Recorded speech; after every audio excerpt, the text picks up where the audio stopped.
Hello, Garland Nixon here, and as they say down south, righty, as they say down south, well, butter my button, call me a biscuit.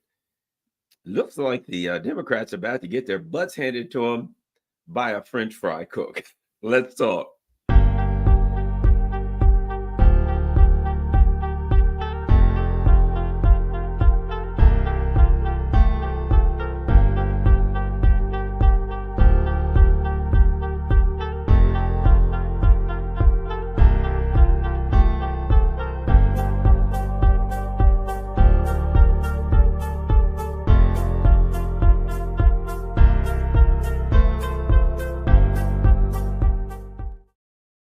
Hello, all. Well, let's start here. For anybody who wants to call me a Republican or conservative, a MAGA guy or whatever, I'm to the left of both of these parties. For anybody who's never seen me before, to the left of both of these parties.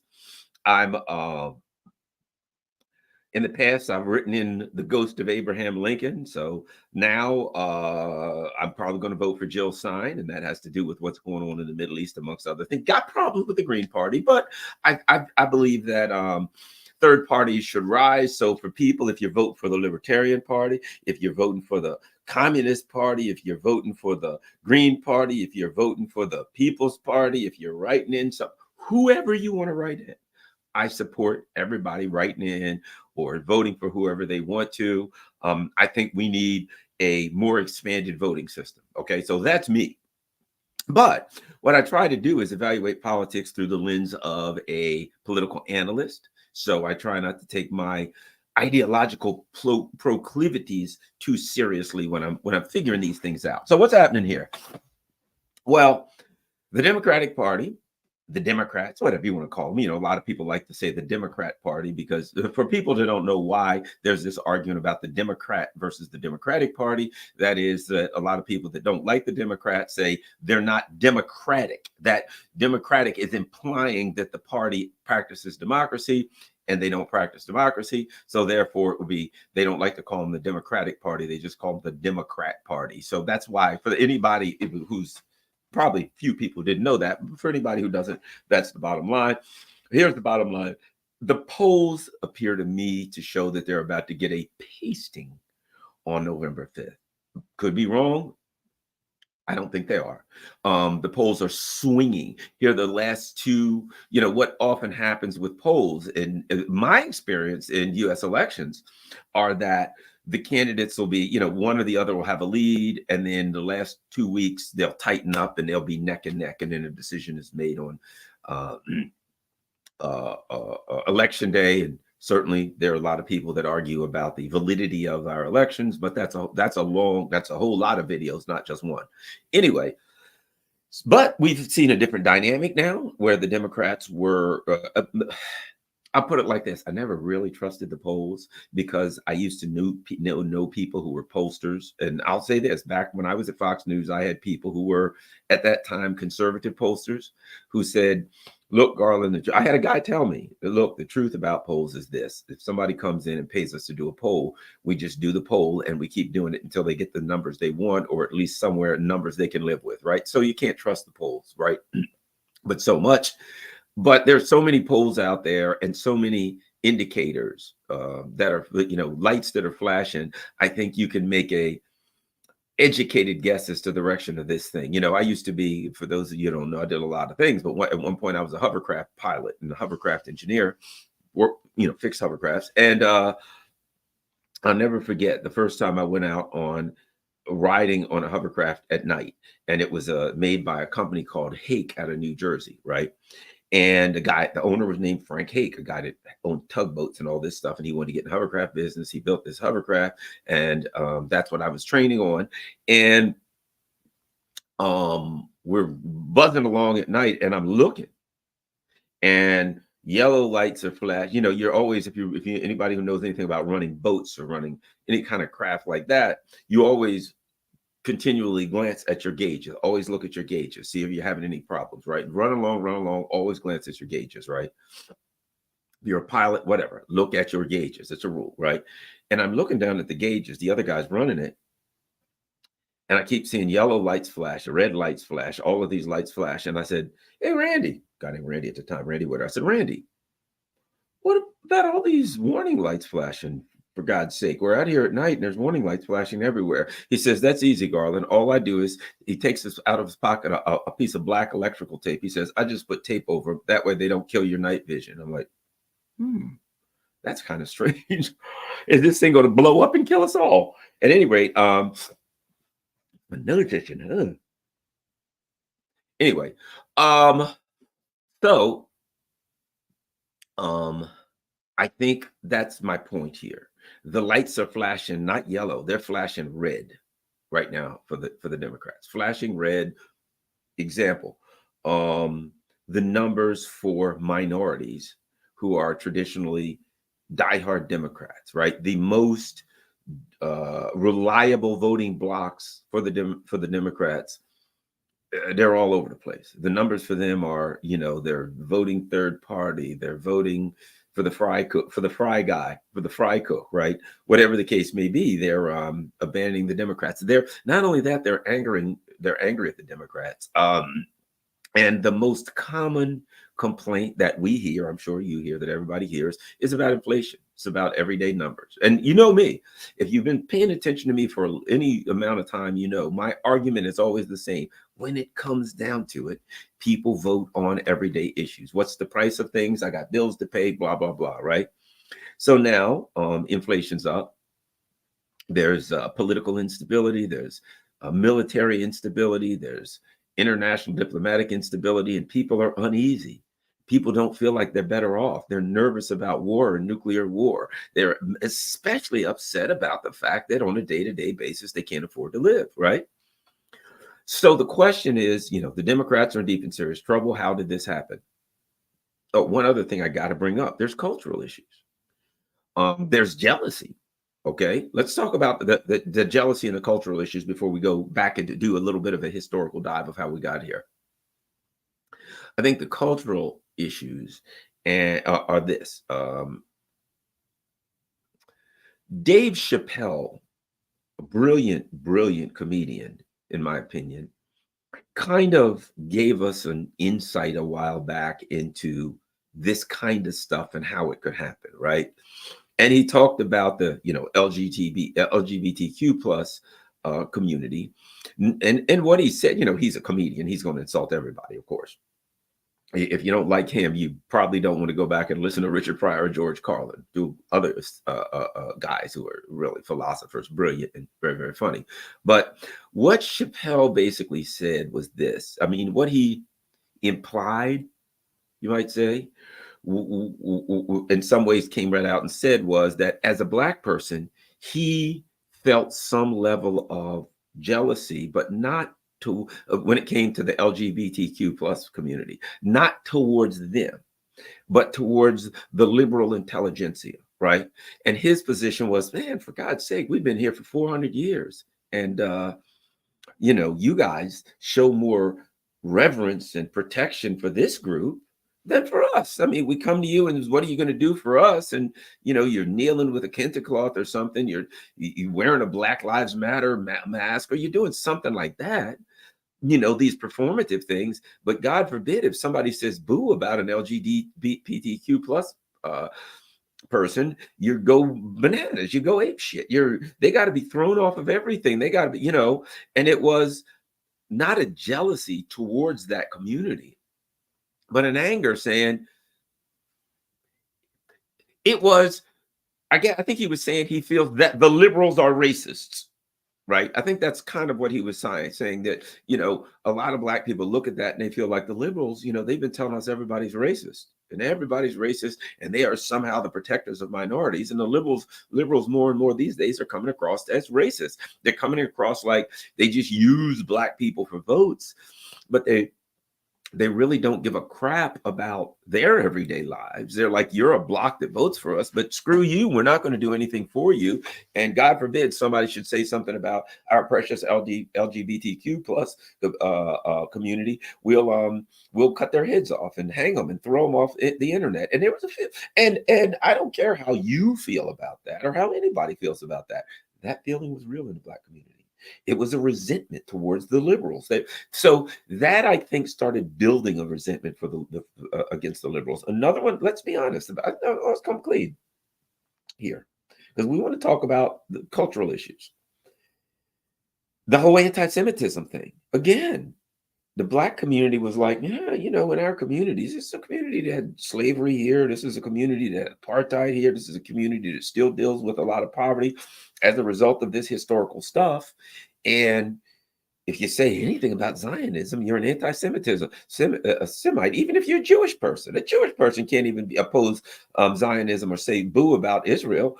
And there's no racism in this country, but there's anti-Semitism everywhere. And the liberals are the cheerleaders at the front of the crowd screaming, no more anti-Semitism, but they don't really, Black people's votes are good, but that's pretty much it. They just don't seem to care. Right. And it was, again, there wasn't a jealousy against Jewish people or Zionist people. There was a feeling that you don't give a crap about us, but you want our votes. I think that was it. You've been faking like you care about our community because you want our votes. We're being had. We're being took, as Malcolm X said. We're being hoodwinked, led astray, misled, bamboozled.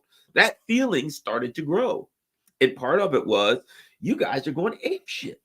If somebody says boo about an LGBTQ plus person, a trans person, whatever, or, if somebody opposes Israel and Zionism, you guys will go nuts. The Black people we've been here voting for you. We've been carrying you on our stinking back. The Democratic Party couldn't win without the Black vote. And they're like, we've been carrying you on our back for I don't know how long. There's nothing in it for us anymore. We're waking up to realize ain't nothing in it for us, right? And anybody in the Black community, like Ice Cube, who says that, gets attacked.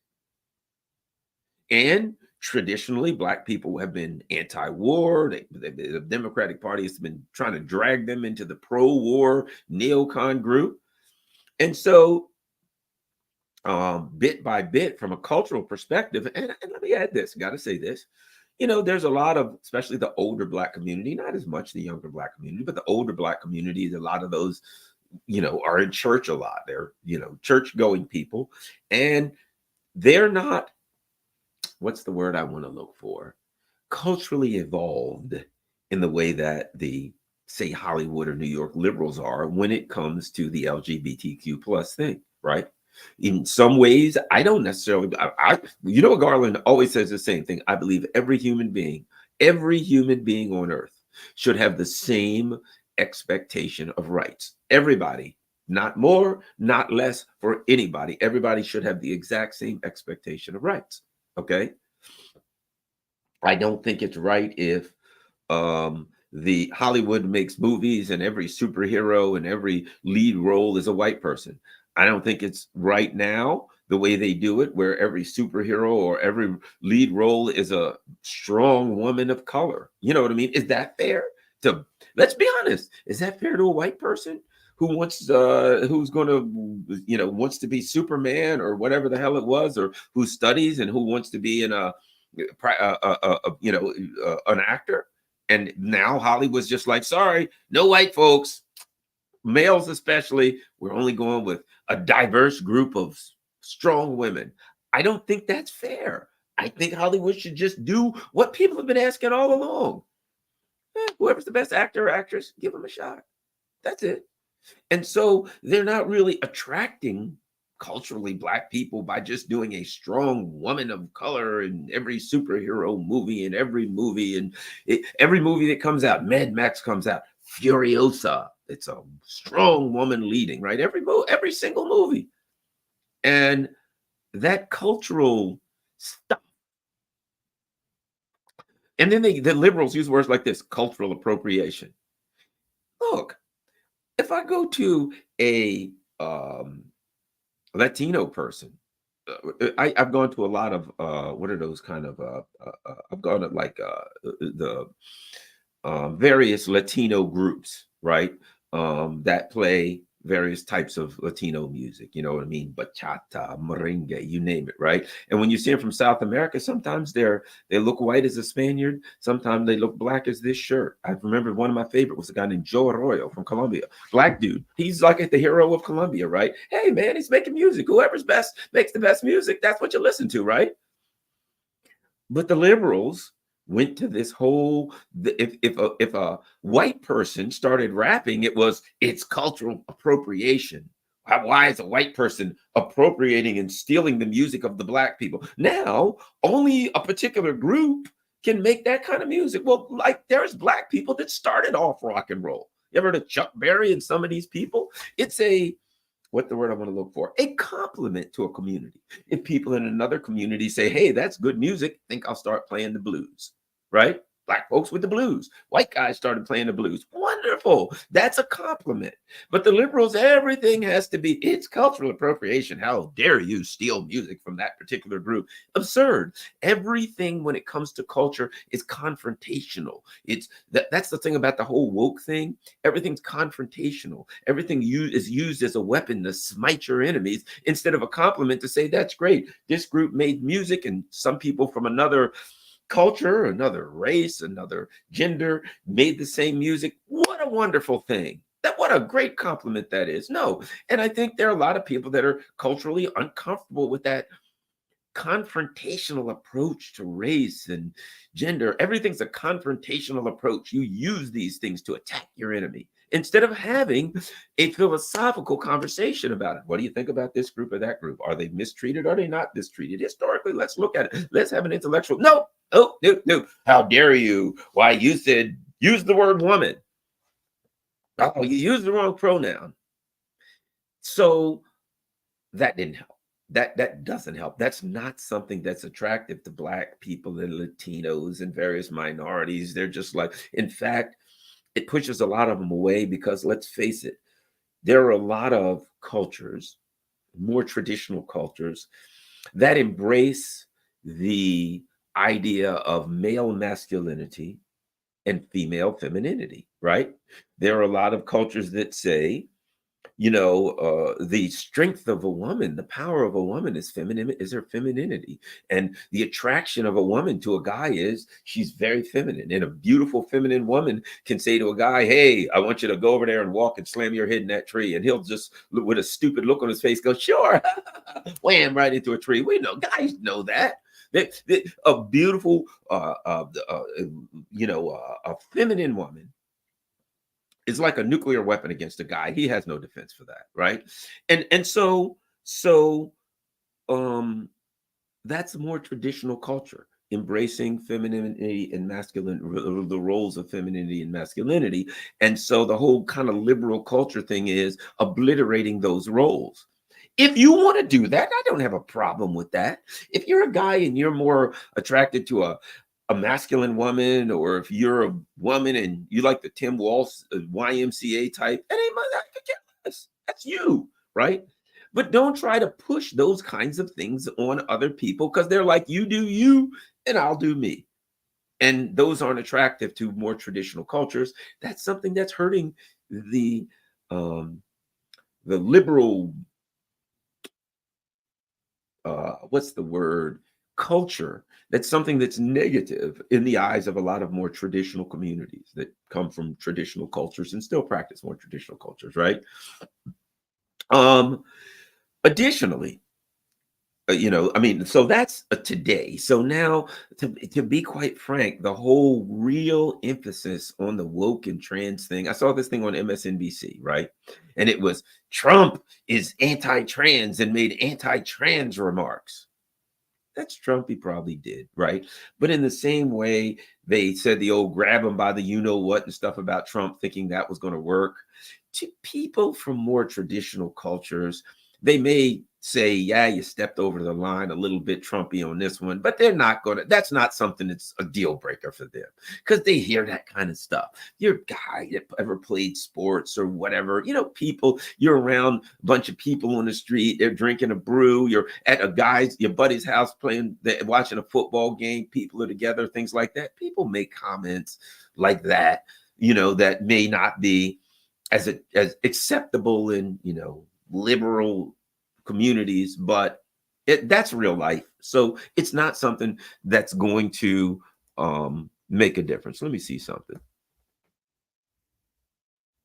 If we go, you really want to see, let's do this. So this is something, I'll just do a search here, that they feel is really going to hurt Trump, man. This is really going to bring him down from their perspective. So if you search Trump trans, anti-trans attacks take center stage in Trump's closing pitch to voters, right? Trump's latest campaign ads attack trans people. Trump pushes anti-trans lies. Trump and allies pouring millions into anti-trans. Why won't Democrats like Kamala Harris embrace trans rights? Anti-trans. Donald Trump insists trans surgeries at school are actually happening. They're not, right? Gender affirming care. Donald Trump is okay. So we go on and on and on, right? And so from their perspective, that's a winner for them. Trump is an anti-trans. And for a lot of people, sadly, there are a lot of people that kind of agree with anti-trans stuff. There are a lot of people that would listen to, I don't think that's a good thing, but it's reality. There are a lot of people who are a little off-put by the trans stuff in some ways. I don't think that, I think you need to me, I think you just leave people alone, let them live their lives. That's me, whatever. But so that there are also people who will listen to what Trump says and say, well, I don't think that's anti-trans. They would interpret it a different way. But the bottom line is this: that ain't getting your votes. That ain't getting your votes. That's not something that's going to swing. That's something that's only going to be attractive to the people that are already voting for for Kamala Harris. So the people that aren't voting for her, that ain't pulling you a whole bunch of independents. Tell you that right there. So culturally speaking, I think what we're looking at is this. Let me give you an example. Can you imagine if you were to go to a small town in the middle of Mississippi, Louisiana, wherever, right? Little old town, way 100 miles, 200 miles out in the sticks somewhere, right? And look at their culture where they do a lot of rabbit and varmint hunting. Hey, what do you do? Go get the dogs. We're going coon hunting, right? We're going rabbit hunting. Then we're going to go grab some alligators and wrestle the alligators and things of that nature. Okay, so they have their particular culture that's unique to these small towns in rural America. I know people like that. Okay, but imagine if they were to make movies all based on their culture and force them on the rest of the people. Hey, now for our latest movie, Clem and Zeke go varmint hunting. Who would watch that? You know what I mean? The people in those small towns would say, hey, just hear the latest movie, Clem and Zeke, go varmint hunting. People would say, what's a varmint? And then there's a couple of guys and they got on Carhartt shirts. They got on camouflage hats. They got their shotgun. They're chewing tobacco. We're going to go here and we're going to rustle us up some varmints. Here's my dog. Hey, come here, old whatever they call their dog, right? It wouldn't make any money, would it? Why? Because the culture is particular. It's their culture. It's what they do, but it's particular to those small town, rural Southern America. Particular to that. That's them, but it wouldn't go big. That's the way I see Hollywood, New York, and LA. You know what I mean? And that is their culture is particular to their area, but it's not popular on a broad basis. So they make these movies and people don't go to see them because the concepts are applicable to a very small group of people who agree with them. They agree a lot. They really strongly agree with them. But the group of people that really see that as the stuff they want to go watch a movie about it ain't getting it done. Not enough people to make money off of, right? So my point being, that's kind of what's happened to the Democrats. They are now catering very, very specifically in a myopic way, to a culture that is not a popular culture. It doesn't have broad appeal. It has appeal to a very small group of people, and those people happen to make late night talk shows and Saturday Night Live and movies about strong women who are defeating weak and stupid men and kicking them in the groin, and one swipe hits the guy and he goes flying 10 feet. All that stuff.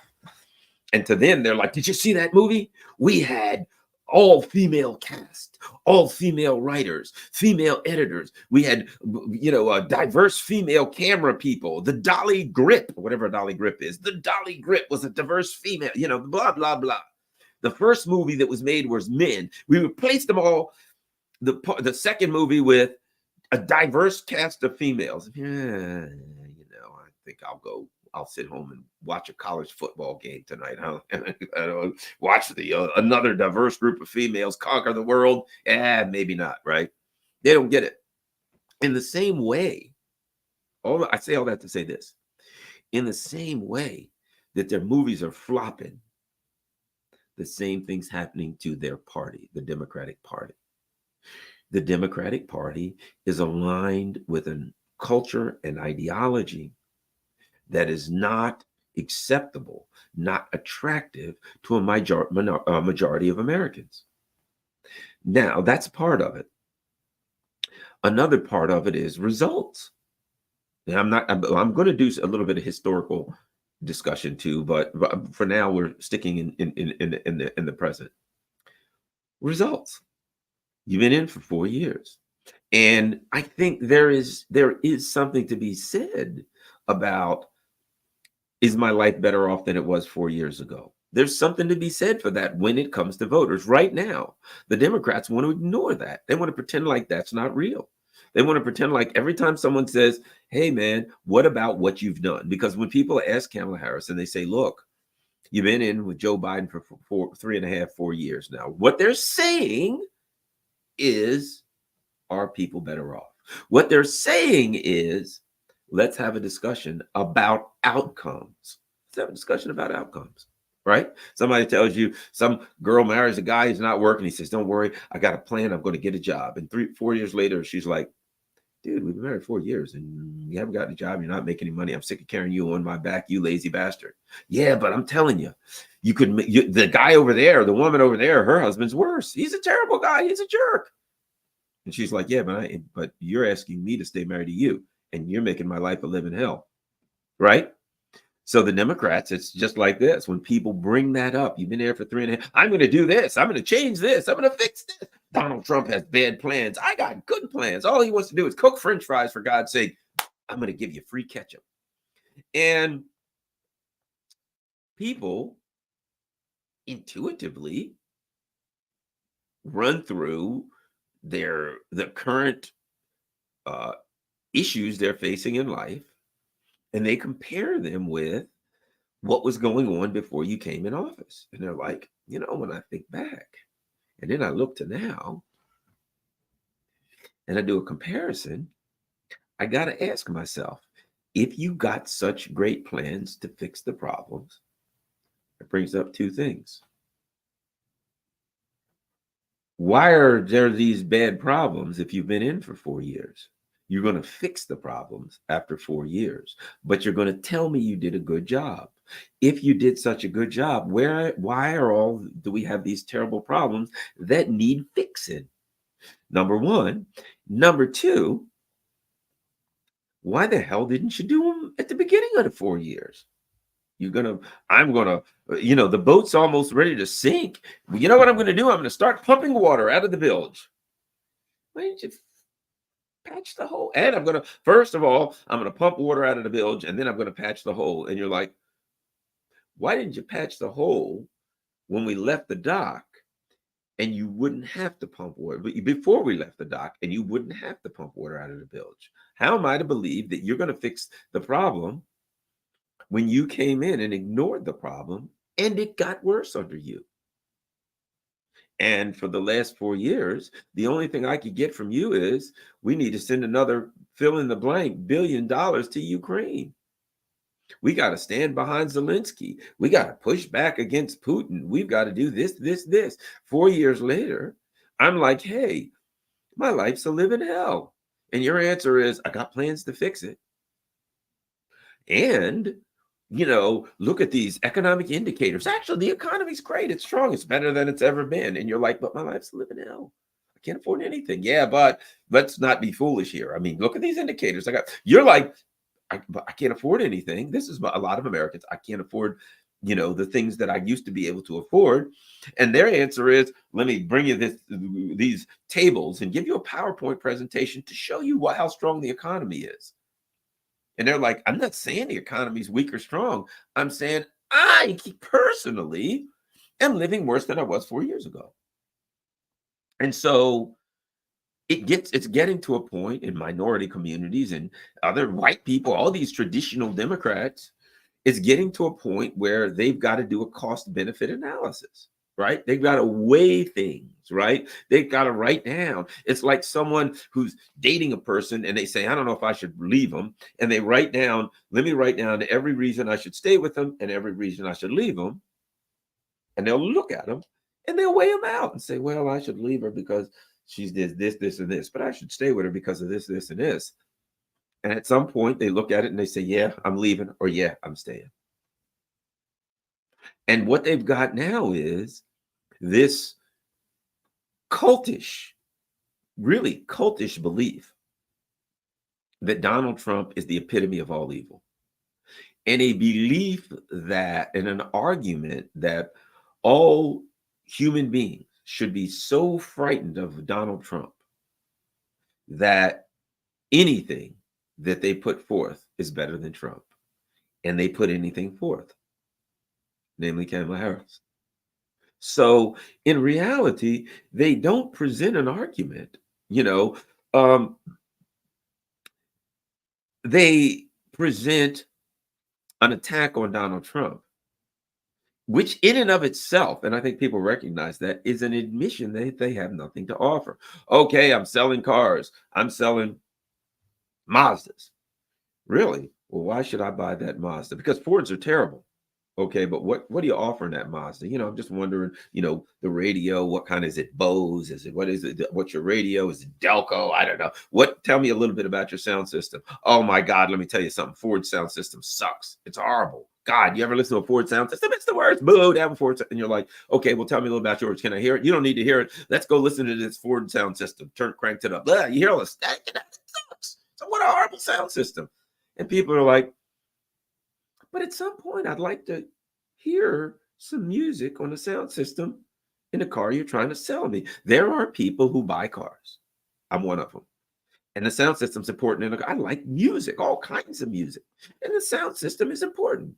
People that know me know I like house music, always did, but I like all kinds of music. You name it. If it's a good song, I may be riding down the road listening to Elton John one day, house music the next day, Cool Mo D the next day, and Don Denver the next day. I love all kinds of music. I like music. Music is awesome, right? So I like a nice sound system. So when I crank that music up, I'm going up to New York tomorrow to hang out with, the guys, Jimmy Dore and Scott Ritter and Russell Dobular. Me and my buddy Pedro are riding up, right? And we'll be cranking the sounds. We'll be listening to some Spanish music, and all kinds of stuff. It's fun. But when I go to buy a car, I want to hear the sound system. That's some, of course, I'm going to, me, it's going to be probably either Toyota or Honda. I'm one of these people that's like, hey, give me something that's first and foremost, I want something that ain't going to break down. But my point being, because I'm a very practical kind of person, but within the context of that practicality, I got to listen to the sound system. Even though I'm going to probably buy a Toyota or Honda in the end, I want to hear the sound system in that Toyota or Honda. That's me. But don't play the sound system on a Ford and ask me to buy your car because that one sounds so bad. That's all the Democrats have. At some point, I'm going to think you ain't got much of a sound system in your car, do you, buddy? And then at some point you say, all right, and you turn it on and it's a fuzz box. That's what they got. Hey, he's terrible. And then when people listen to Trump, he's a bit of a comedian. He makes people laugh. He's funny. And, he says all kind of crazy stuff and tweets crazy stuff. And here's what I hear from people. Look, if all I got to deal with is a few crazy tweets and perhaps gas will go down, I'm not saying it will. I'm saying in the minds of voters. If all I got to deal with is some mean tweets and some foolishness like that, some silly stuff, and I can buy eggs and things again that I couldn't buy before, I can live with that. Again, cost benefit analysis. What do I got to deal with? Some mean tweets. What do I get out of it? Cheaper eggs. They're going to take the cheaper eggs. I'm not saying that's what is going to happen. I have different views of it. I'm saying that's how the voters looking at it. Additionally, they're looking at what you did, and you're telling them you're going to think, you're going to look out for the guy, the little guy and girl, right? But there is a historical context here. And as the old saying goes, what you are is so loud, screaming so loud, I can't hear what you're saying. I do believe, and I've heard this in various communities, white, black, green, gray, and grizzly. Man, they can spend all this money on fill in the blank. You know, where do you, but they have none for us. White people right now, black, green, gray, and grizzly, people all over in Tennessee and North Carolina. They're like, man, our whole town's got wiped out. They want to give us $740. And they got 50, 60, 70 million dollars in cards for people who came across the border. I'm not saying I agree or disagree with that. I'm not even taking a position on that for the sake of for the sake of this discussion. But I'm saying this is the kind of things I hear. I hear things like, oh, they got all of these cards and they're providing housing for undocumented immigrants. Yet we got 600,000 Americans running around, wandering around here on the street, sleeping in their cars or on a park bench, or now they can't even sleep on a bench anymore. The county that I live in just passed a law, and the law that says that you can't, that it's illegal for overnight sleeping in an RV on the streets. Well, you know what? There's people all over the place now that have an RV and that's all they got to live in. They park, literally, there's people that park RVs, cars, and that's all they have. So what are you going to do? You're going to lock them up for being poor? Are we going to go back to Charles Dickens? Are we going to have prisons for those who can't, debtors prisons and things like that? What are you doing, sir? What are you in for? There's a bunch of guys in jail. What are you in for there? And one guy's like, I murdered 3 people. How about you? Oh, I robbed the bank. How about you? I beat 4 people up and stole a car. What about you? I was sleeping overnight on a friggin' park bench. Really? Yeah, it was rough, man. I was barely making it. And so now they threw me in this jail where it cost $80,000 a year per prisoner.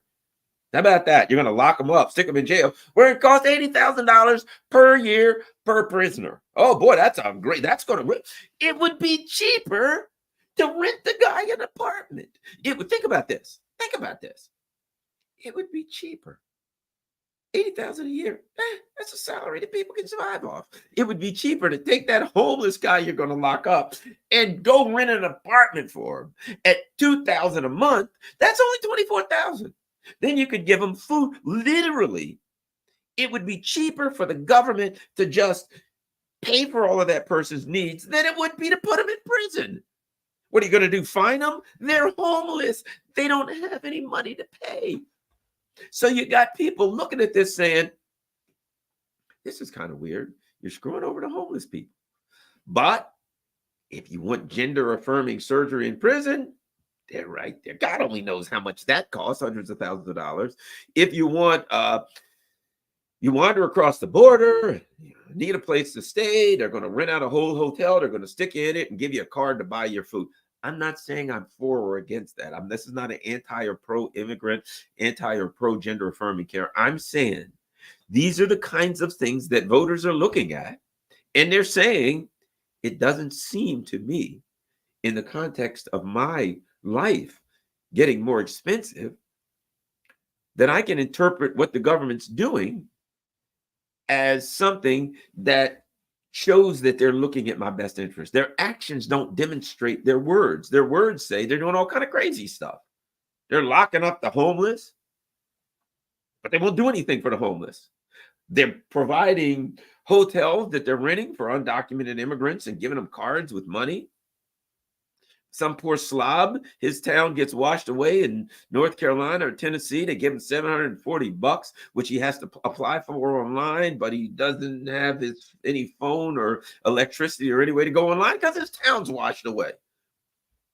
And people are looking at that saying, perhaps we could go in a different direction here. And all they got, when people ask these legitimate questions, the only thing they can say is, well, you're a racist, sexist pig and you love Putin.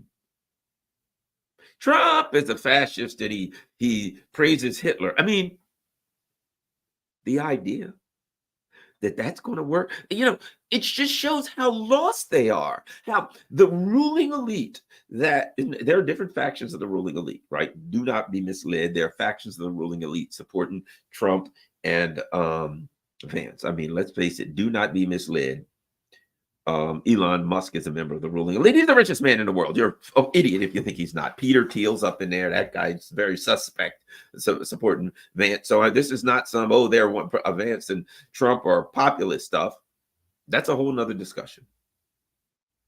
But if you're going to talk about the lesser of two evils, here's the truth.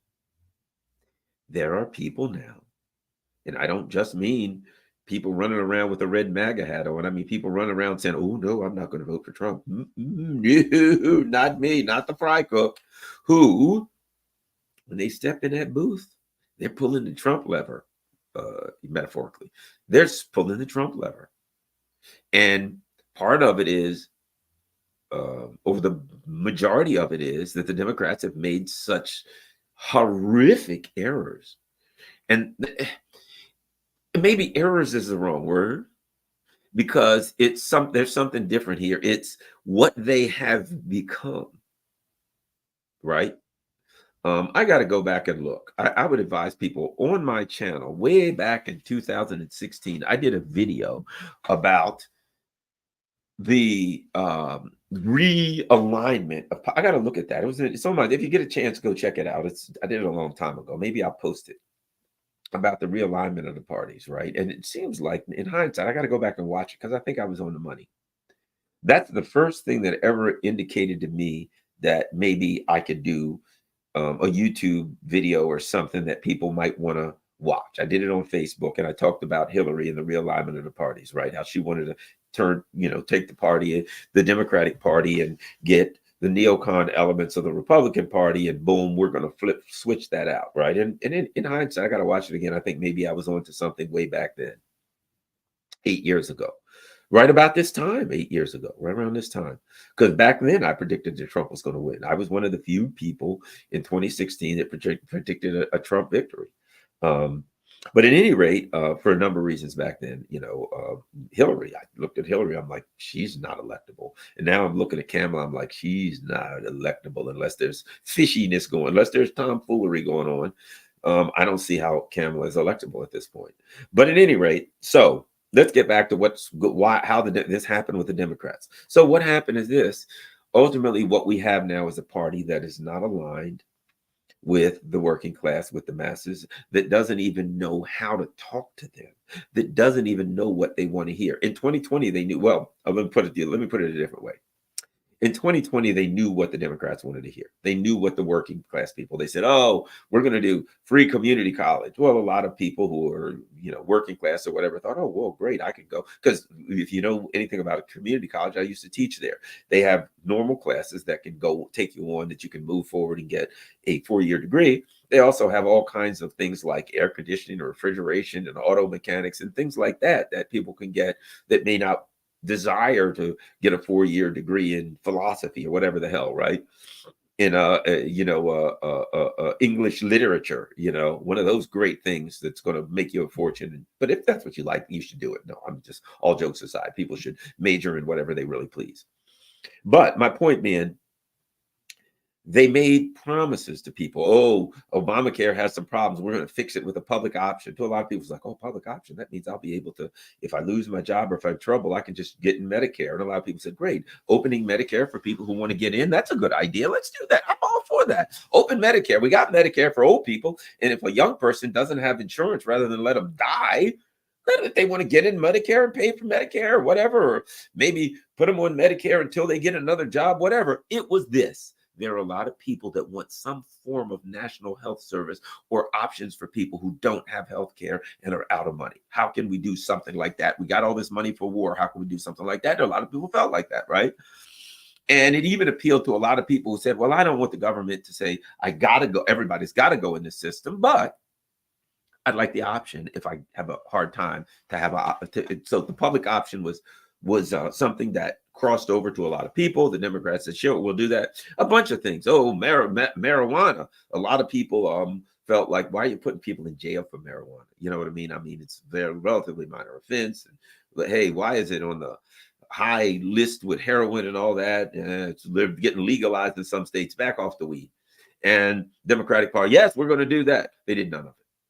Not one thing that they said they were going to do did they promise. Did they promise? Did they complete? And what are the kind of things that they say? Well, we can't because the what was it? The Senate parliamentarian won't let us.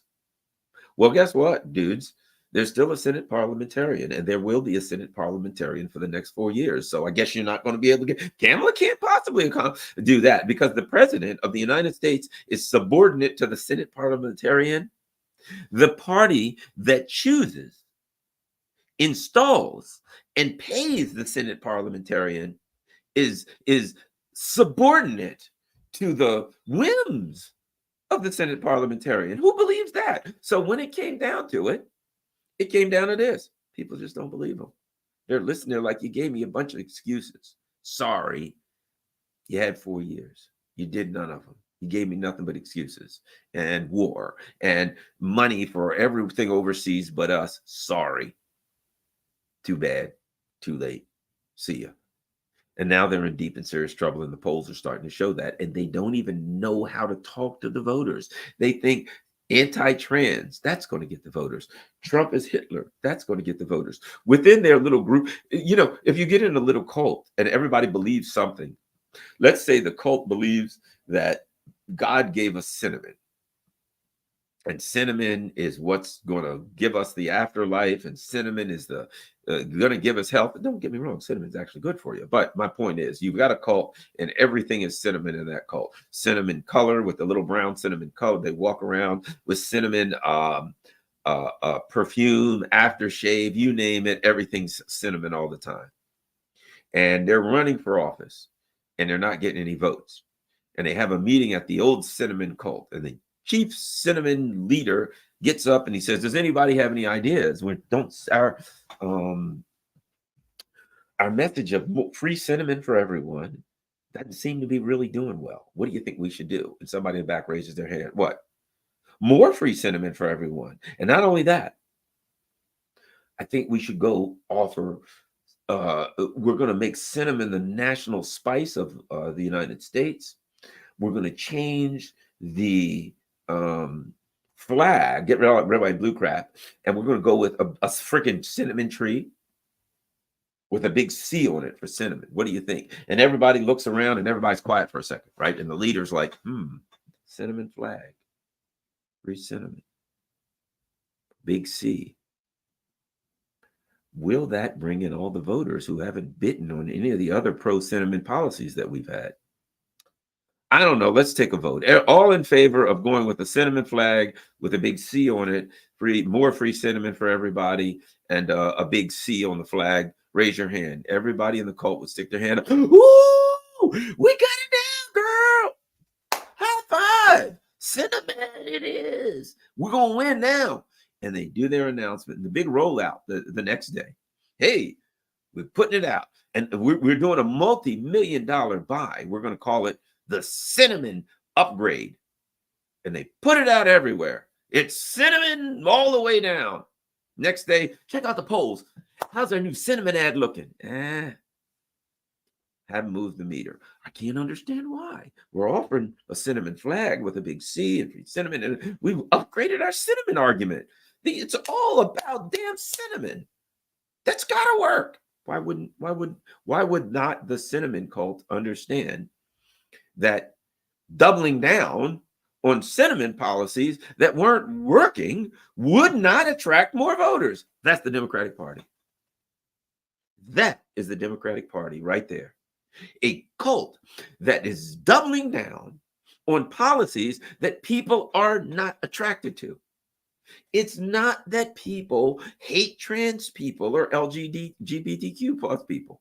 It's that people can't afford to buy eggs and gas and a house and a car, and they got freaking kids. And all the rainbow flags in the world are not, look, my kid plays soccer. He needs new cleats. My wife's car's breaking down. I don't get as many hours as I used to at my job. The price of clothes are going up. I got to buy my kids new backpacks and stuff for school. All these things are going up, except my salary. People are getting laid off, and you're going to offer me cinnamon? I didn't even like cinnamon. You're offering me cinnamon? And you knock on my door. Yes, this is Joe from the Cinnamon Party. Yes, sir, Joe. What do you need? Are you going to vote for our candidate? Nah. Well, why not? We're offering cinnamon. I mean, come on, look at this flag. Here's a mock-up of our new cinnamon flag. And they're like, slam the door. Dude, I'm sorry. I can't live off cinnamon. I'm sorry. I got to sit here and figure out how I'm going to pay my bills. The gas and electric's about to get cut off. I just don't have time for the cinnamon crap. Talk to me about how I'm going to pay my bills. Democratic Party now, trans is Hitlery, Trumpy, blah, blah, blah. And you tell me they're convincing people that Trump is the next Hitler. He's authoritarian. And then they go to foreign policy. He loves Putin. And people are like, dude, I don't live in Russia. I'm not voting for Putin. I don't care who Trump loves or doesn't love. You've been telling me, here's the thing. You've been telling me for 8 years that Trump is a Putin bot and he's going to do this and that for Putin. I ain't into Putin. I'm just trying to, I gotta buy chicken wings. The kids want chicken wings. They love chicken wings. And chicken wings are expensive, and you only got to hack 2 pieces because the one part's too skinny to doesn't really have any meat on it. And now I got to buy all these chicken wings, and you're talking to me about Putin. Is Putin going to give me chicken wings? Yeah, I'll vote for him. Other than that, forget it. That's where people are. People are practical. Just like I said, when I buy a car, probably Toyota or Honda. Why? Because I can put a lot of I had a Camry. Put 285,000 miles on that Camry. 2005 Camry.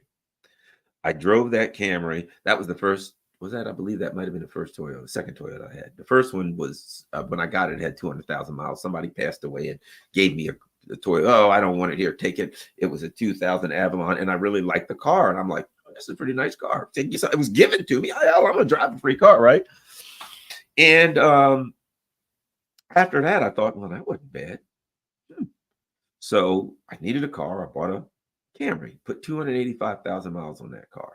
And when I went to sell it, I put it out as kind of a high price. The first guy that came bought it. Guy pulls up, hey, let's go for a ride around the corner. We get in this freaking thing. He drives around the community a little bit. I mean, 2 blocks. He stops. All right, we can go back. Huh? Yeah, go back home.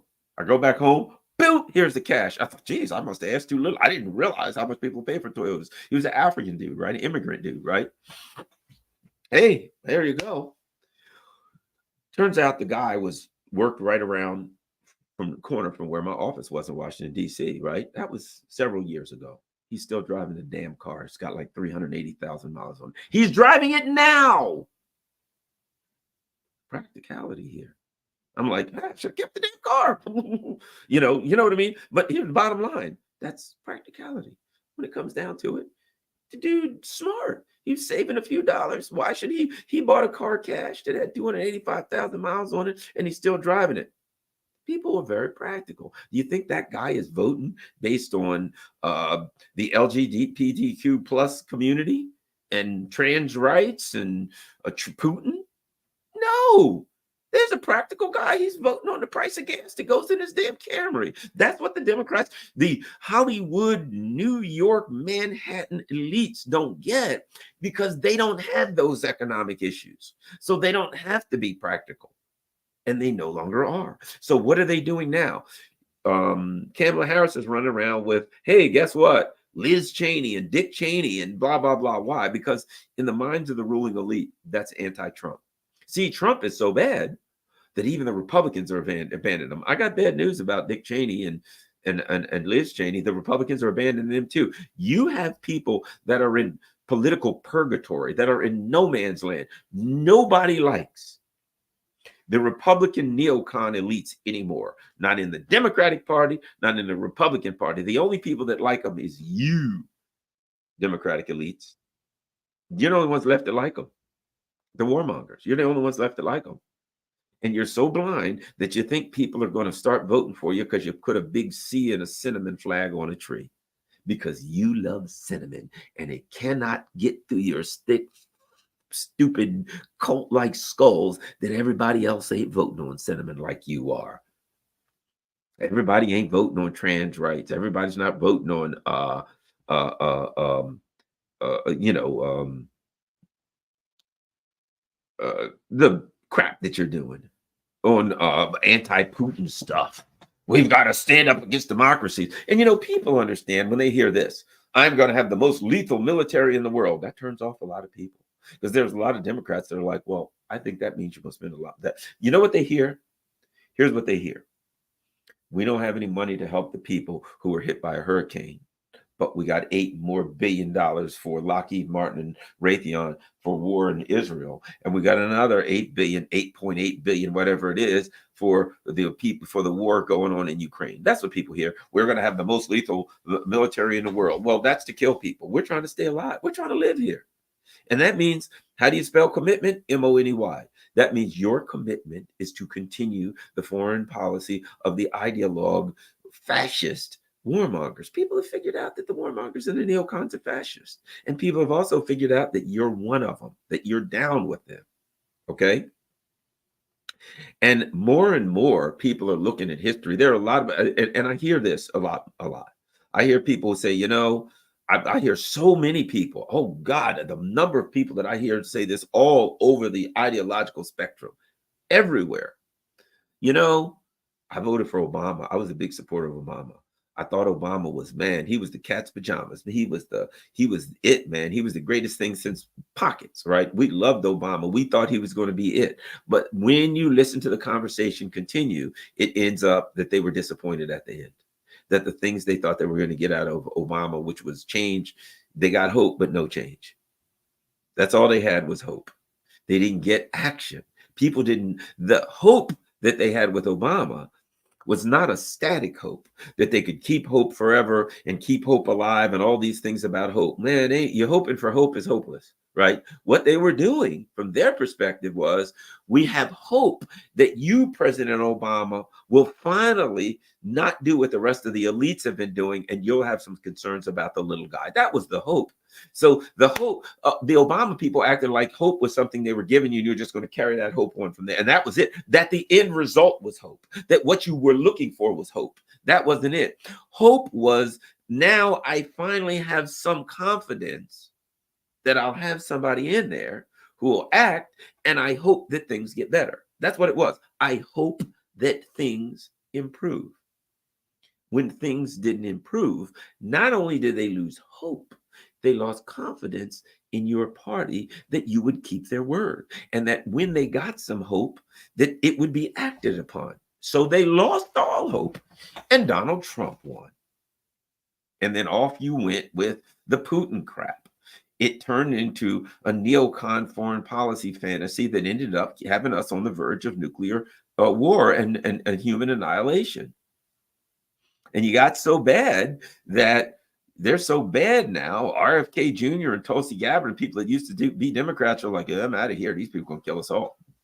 And this is not to say they're good, bad, right, wrong, or indifferent. This is not a judgment of anyone. It's just to say this is where we are. And I think what we're looking at is that same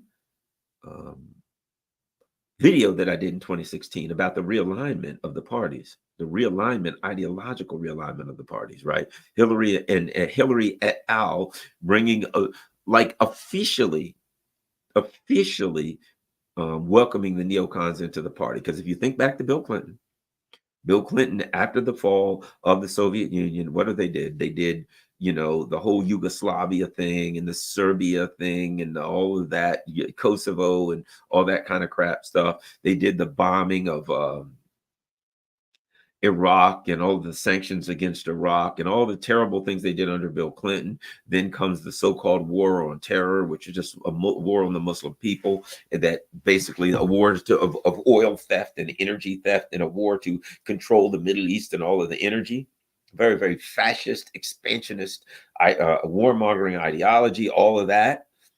It went from the Clinton team to the Bush team that continued that, to the Obama team that told us they were going to do something and continued that. And then people are like, I'm not defending Donald Trump. Donald Trump could have started a horrible war when he killed Soleimani. So no, he was no choir boy by any stretch of the imagination, but no new wars. And people look at it and they say, wait a minute. Reagan did all of these terrible things in South America, genocides, crimes against humanity in South America. He wasn't charged with anything. Bill Clinton, the attacks, the Yugoslavia stuff, all that stuff, the dead Iraqi children, he wasn't charged with any crimes. George W. Bush, torture, all kinds of Abu Ghraib, he wasn't charged with anything. Obama, war after war, overthrew seven different countries, did illegal murder of American citizens, drones that killed 90% civilians, illegal. He wasn't charged with anything.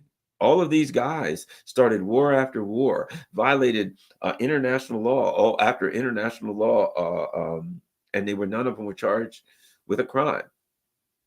Donald Trump didn't start any new wars. The only guy that didn't start any new wars was charged with 90 some offenses.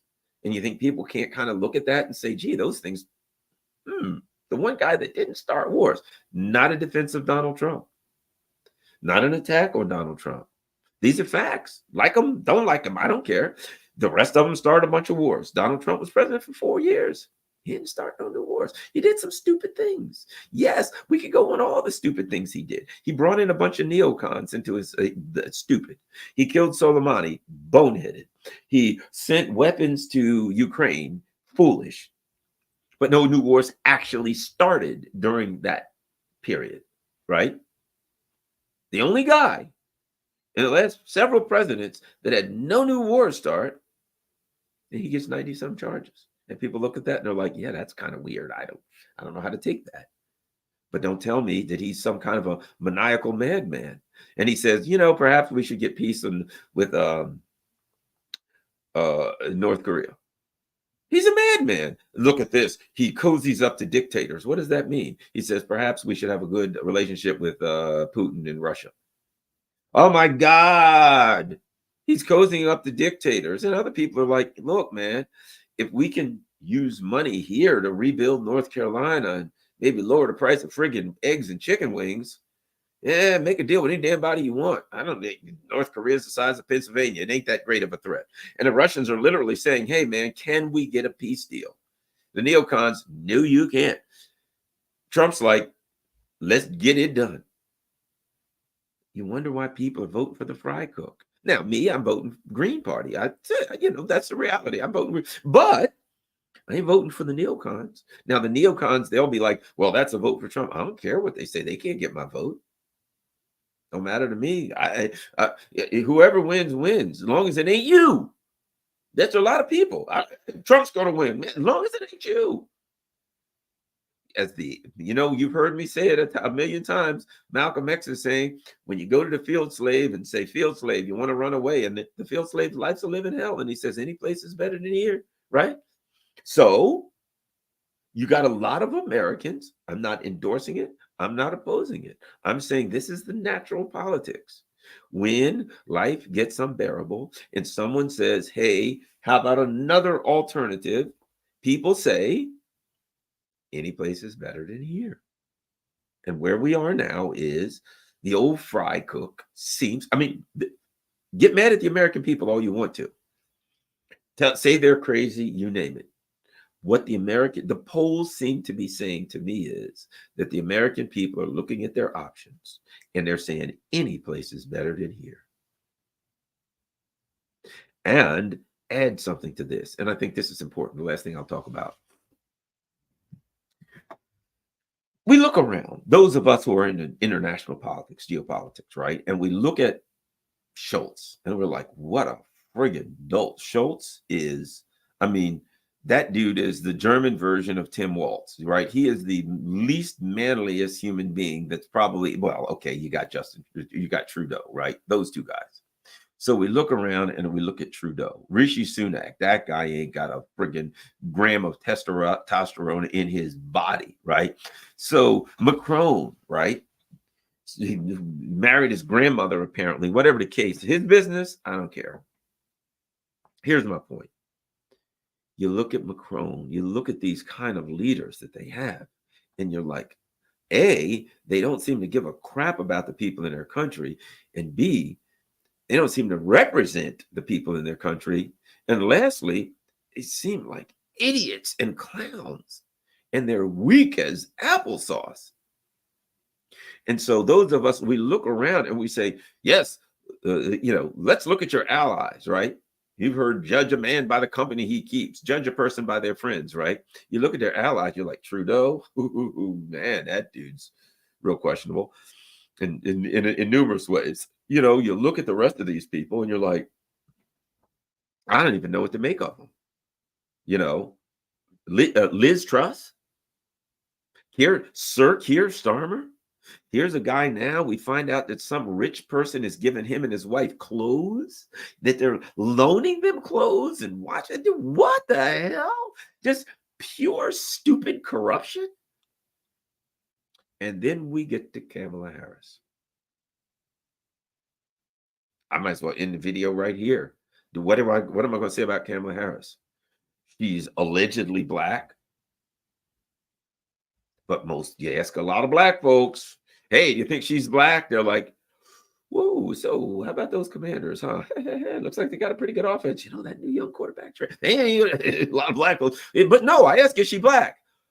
I don't think the Wizards are going to do very well this year. They're young. It's rebuilding. Maybe they'll get the first pick in the draft. Either they're saying no, or they're changing the subject, because in the Black community, there is the brainwashed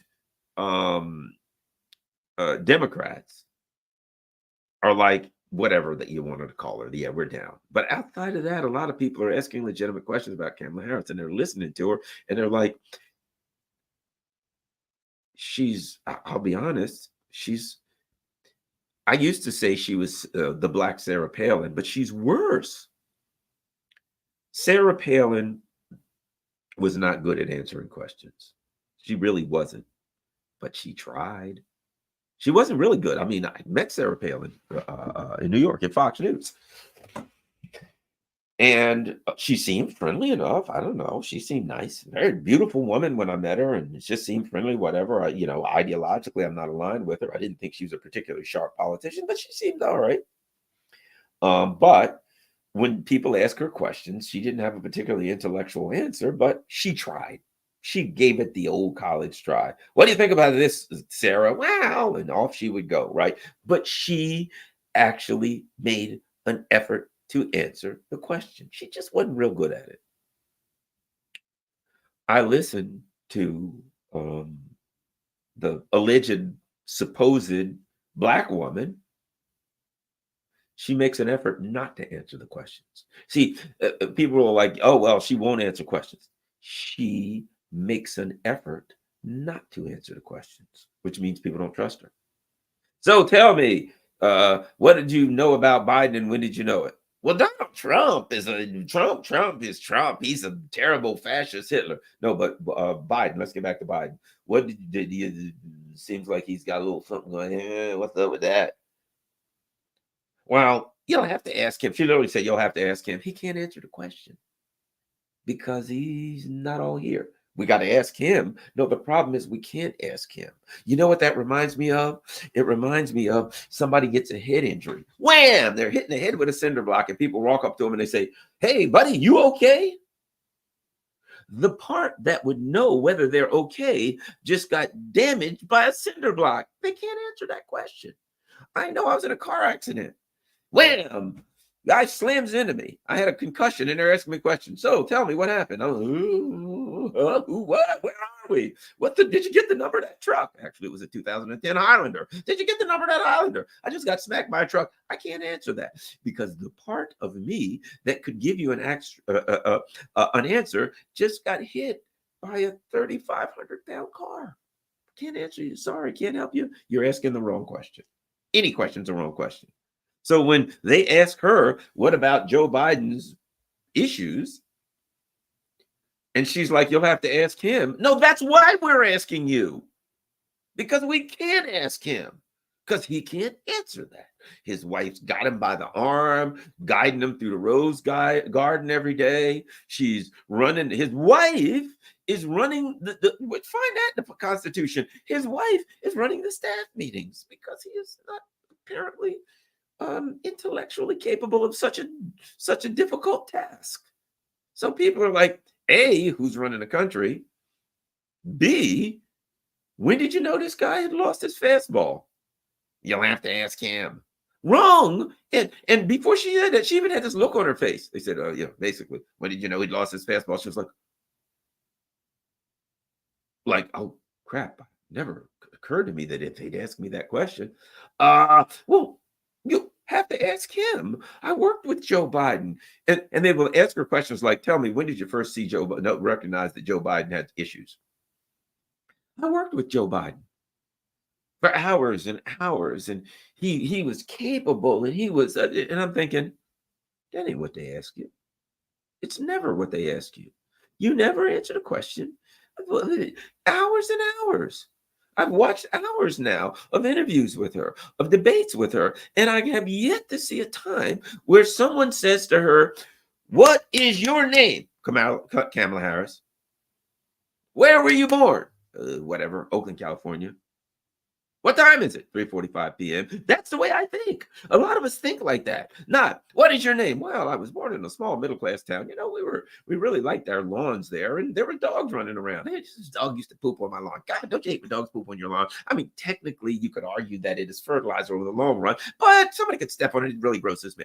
That's what we're asking you. We just want to know your name. We just want a simple question answered. And not one time since I've been watching Kamala Harris have I seen someone ask her a simple question and she has given them a simple answer. It's like being a journalist. Sometimes you have the opposite. You're interviewing some intellectual and you say, so tell me about the theory of relativity. And they're like, it's complicated. Okay, how about the laws of thermodynamics? The zeroth, literally, they have something called the zeroth law. Tell me about the zeroth law of thermodynamics. And they're like, yeah, it's different than the first law of thermodynamics. You're like, it's like pulling teeth. You interview somebody and you can't get them to say, but everything's a one-word answer. That's frustrating. I can't imagine her doing an interview with her because it wouldn't work. Because I would, at some point, I'd ask her a question and she'd tell me about the middle-class home that she grew up in and how proud they were of their lawns. And I would say, Vice President Harris, there's something criticism that I've heard of you, and I'd like you to respond to it. The criticism is that you don't give specific answers. See, you'll notice the media never says this to her. This is what people want to hear. People say to Kamala Harris one time they want somebody in the media to hold her feet to the fire and say, Vice President Harris, think about it. How hard is this if I can figure it out, but Anderson Cooper can't? Nobody else can figure this out. But Schmucky the clown here can figure this out, right? Vice President Harris, one of the recent criticisms that we've heard is that you don't specifically answer questions. That when asked questions about very specific things, I can give you several examples about the competency of President Biden, and when you knew that when asked those questions, that you give answers that are not related to the question, that you don't actually answer the question, that you talk about other things that aren't related to the question. How do you respond to that? Now, we already know that she wouldn't respond to that. How do you respond to that criticism that you don't specifically answer questions? She'd go back to her middle-class upbringing. Well, you know, Garland, Donald Trump doesn't answer questions. And I think there's something wrong with him mentally. And I was born in a middle-class household, and we had a lot proud of our, right? And I'd let her meander on as long as she wanted.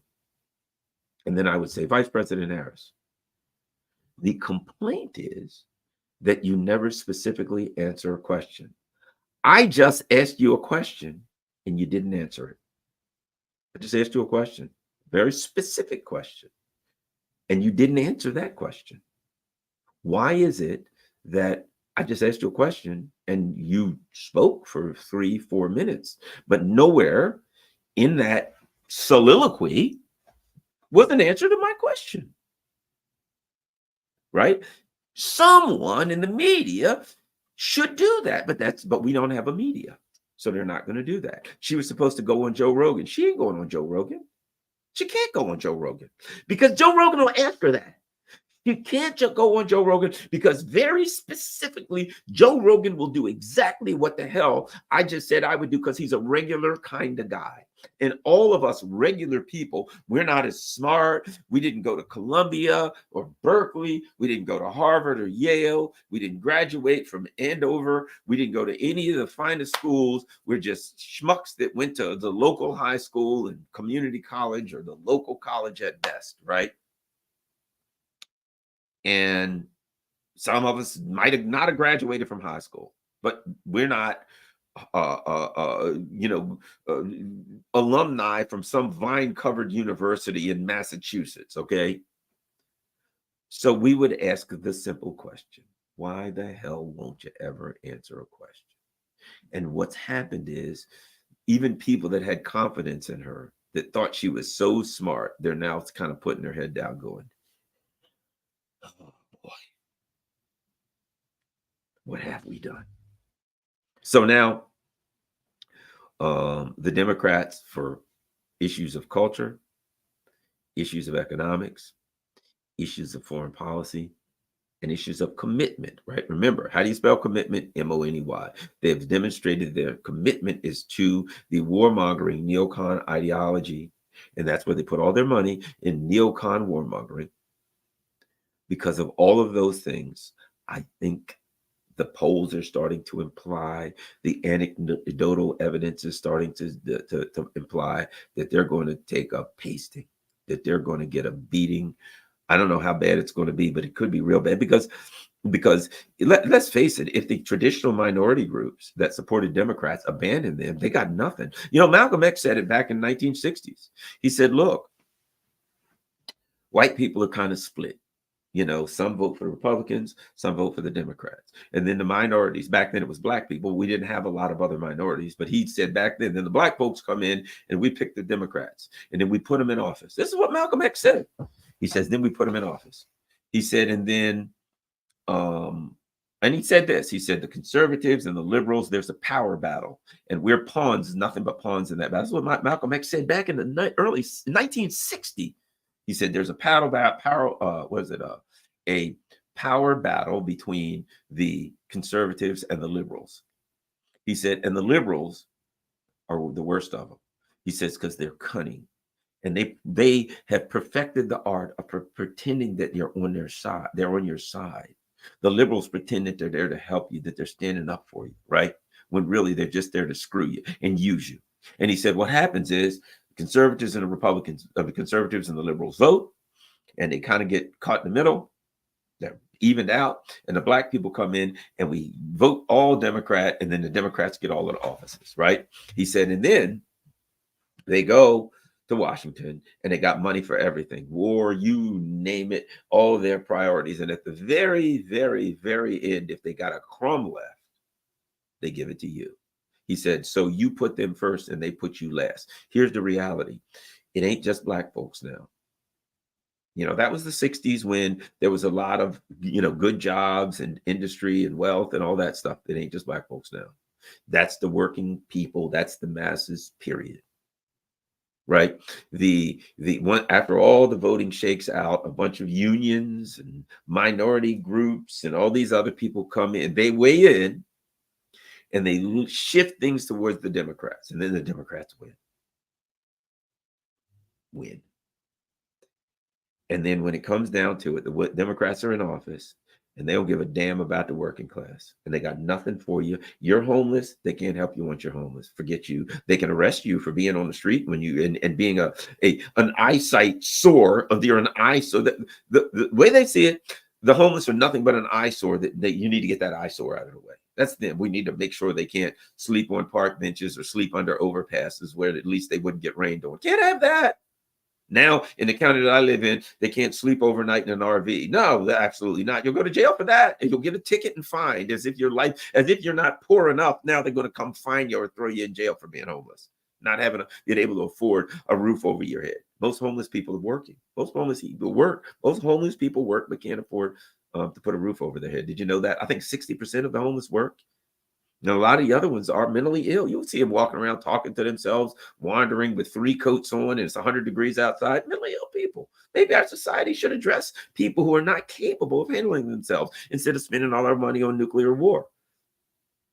Anyway, so now you got all the working class aligned saying, or excuse me, at least a significant portion, who finally woke up to what Malcolm X said in 1960. All these working class people are saying, we put you first, we put you in office, you put us last. No more lies. We don't trust you anymore. We're staying home, we're voting for the Green Party, we're voting for the fry cook, whatever the case may be. They're doing what they're going to do. They're voting for the Communist Party, the Libertarian Party, the People's Party, the Party of Socialism and Liberation, the Party of whatever the hell. They're voting for somebody. They're writing in the ghost of Abraham Lincoln. I don't know, whatever. But they have had enough. And all of the trans bathroom laws, all of the Trump's a Hitler, all of the we got to stand up against Putin and authoritarianism, ain't working this time. We will see.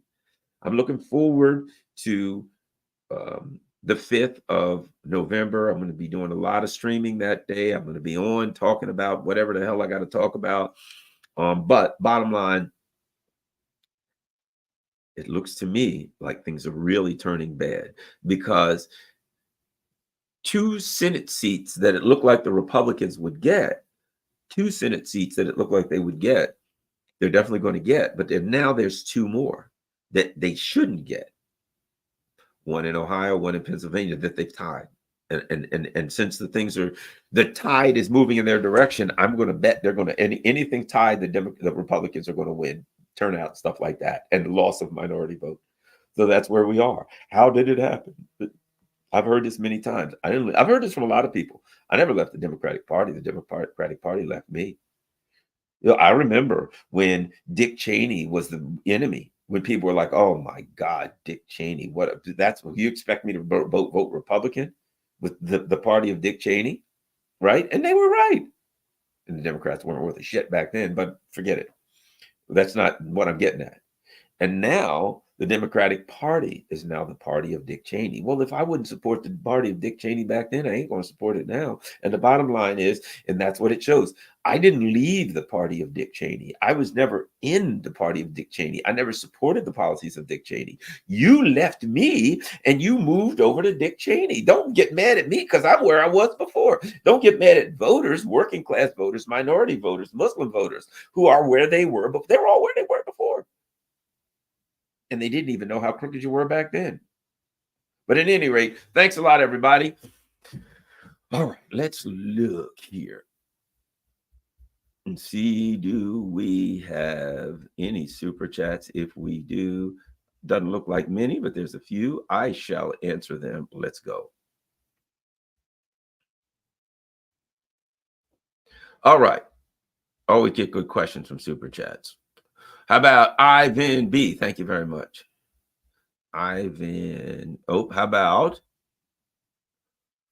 FAR? Thank you, FAR. Let's see, any other thing? Do we have any questions? Do we have anything? Ooh, okay.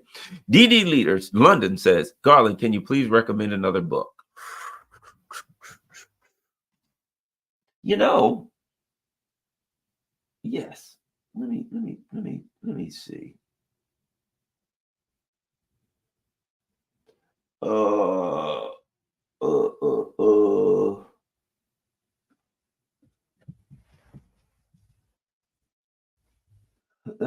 God, yeah. Let me find the one. What the hell? I got another book. Oh, here we go. Here's an interesting book you might want to look at. Presidential Puppetry, right? Obama, Romney, and Their Masters by Andrew Krieg.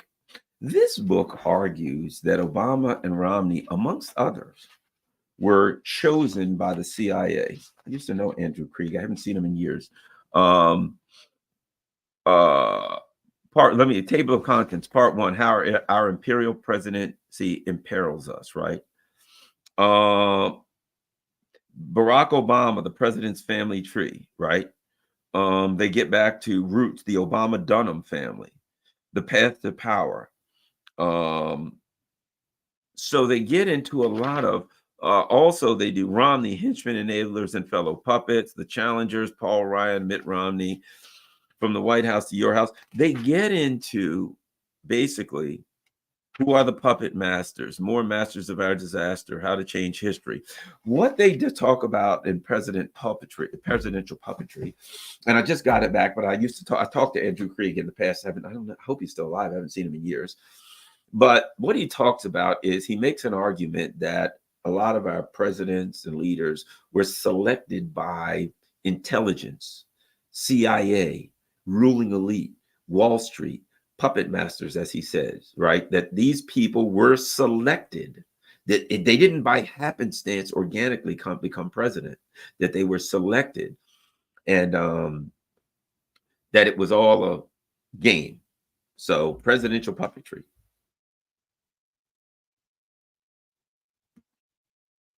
By Andrew Krieg. Let me read the back. Presidential puppetry documents what many millions have long suspected. Secretive elites guide our government leaders. The first book to analyze the Obama second term is also one of the first to examine the 2012 elections. Puppetry reveals scandals and shows why Congress, courts, and other watchdog institutions fail to report key facts about even the biggest newsmakers.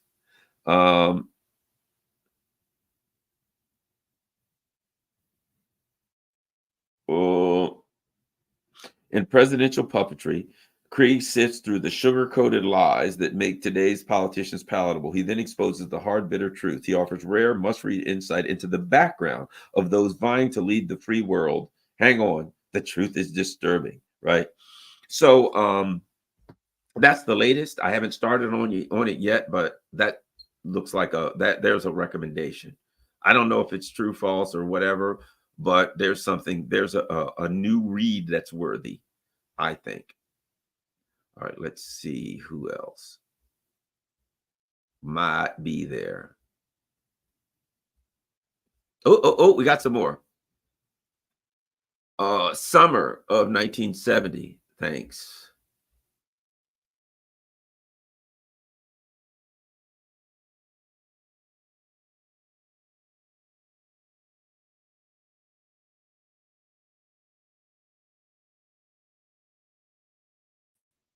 All right. Sorry about that, you all. I got accidentally got tossed off for a second. There's Joe Tuga. Uh, Give us one reason why the VP is so dumb. Why she's so dumb? Well, here's the bottom line. Let me make this argument. If you look at the kind of neoliberal leaders that we've gotten recently, the ruling elite, they want a Joe Biden, they want a Liz Truss, they want a Justin Trudeau, they want somebody who has no morals, that just wants to climb, that just wants to make lots of money, that just wants power or the illusion of power. She's the kind of person they want, a person who wants to appear powerful when they're not really powerful, and who will do the bidding of their masters, and who's not smart enough to figure out what's going on. So she's perfect. She is the perfect person for them. All right, let's look at Rockford. Thanks, Bobby. Bobby tip. And last but not least, I don't see. Let me try to look on Rumble and see if we got any Rumble rants. Any Rumble rants? No Rumble rants. All right, there we go. Thanks a lot, everybody. Don't forget, everything's scrolling across the bottom, as you probably know. Sputnik closed down, so this is what I'm doing now, and I certainly appreciate anybody that can help the channel. We got Buy Me a Coffee, Patreon, certainly. And by the way, Buy Me a Coffee is great, because you can just go buy me a coffee, $5, whatever the hell, or how many coffees you want. And you can do just like Patreon. You can say, let's do monthly. So I want to be a monthly subscriber on Buy Me a Coffee, which, I mean, you could do $5 a month, whatever, if you can't afford a lot. So I would appreciate that. We got Cash App and PayPal and whatever you can afford. Certainly appreciate that. For those who can, I hope you can make it to New York this weekend. I'll be there with, man, just think about that. It's going to be me. It's going to be Russell Dobular. It's going to be Jimmy Dore. It's going to be Scott Ritter. Oh my gosh, it's going to be Colonel Lawrence Wilkerson. Come on, man. This is going to be something awesome. You got to be there if you can. Thanks a lot. Go to scottritter.com for more info and follow me on all my social media platforms. And don't forget, follow me on Rumble and Rockfin in case they throw me off of this platform. Last but not least, share this on all your social media platforms, especially X. Peace. I'm out. Oh, that's right. I forgot. Judge Napolitano is going to be there. How foolish of me. Have a great day. I'm out.